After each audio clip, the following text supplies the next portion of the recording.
Let's get back into this. Pick up in verse 15 where we'd left off. He died for all.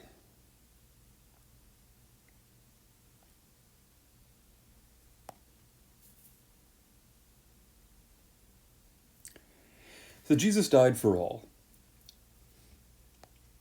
I prefer to think of all in the plain sense. We're talking about everybody. And why? Well, there's a one-to-one correspondence. Sorry guys, we're still getting used to this tech.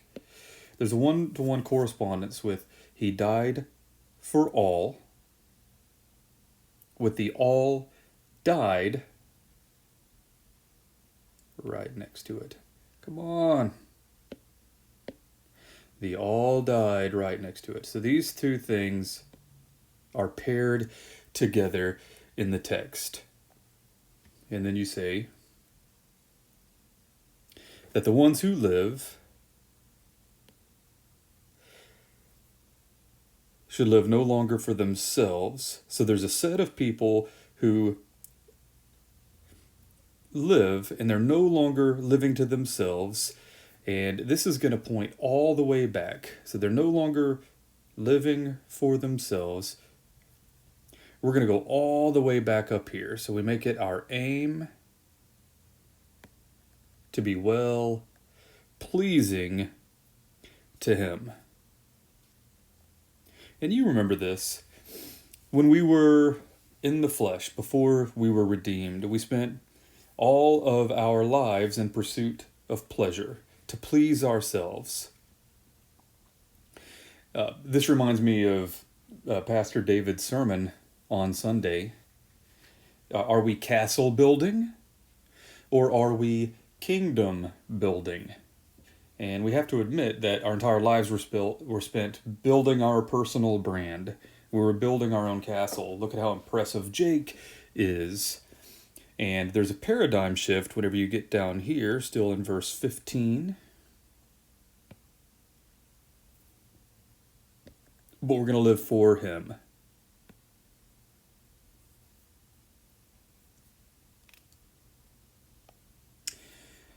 We're going to live for him who died for our sake.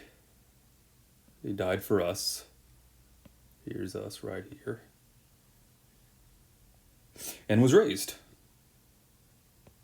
Booyah! Jesus was raised. So now we go on down here to verse 16.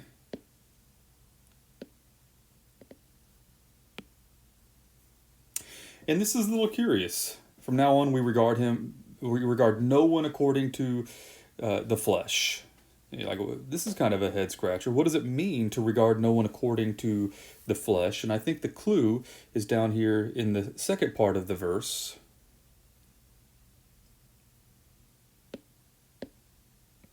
Over here. Even though we had known Christ according to the flesh. So I think that that's a clue.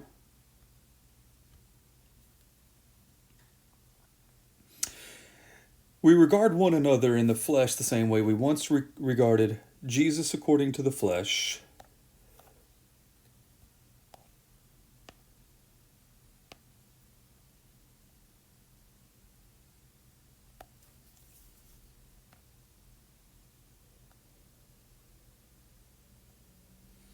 Bear with me while I'm fighting with my notes, guys. We're getting better at this.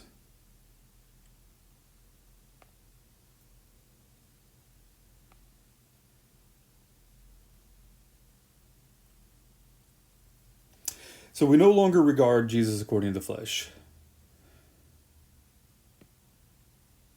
We no longer do that. Why? Well, it goes back to verse 15, because he was raised. Let me erase some of this stuff.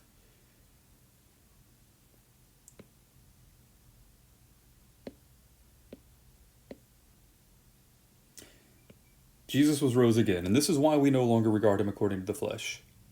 Well, why does that matter? Well, it changes everything. I'm reminded of Romans 6. We died to ourselves and to the slavery of sin, and we rose into the new life in Christ Jesus. I'm also reminded of the teaching in Hebrews about wills, testaments. So if your auntie dies and she leaves you everything, you don't get that unless she dies. And you're banking on the broker of that being an honest person.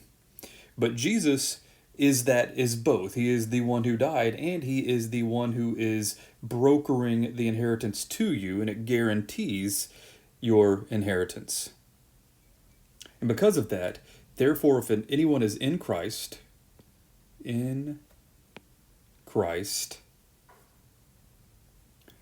note, there's that in Christ again.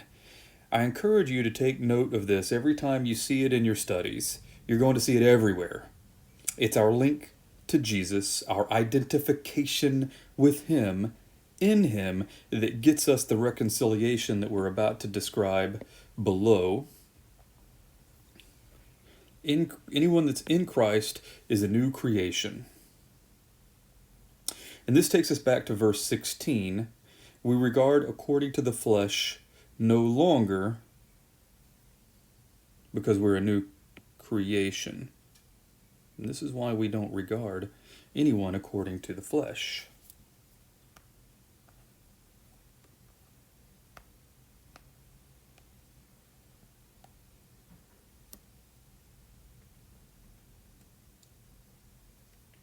And let's pause this one and pick it up in a new video in just a moment.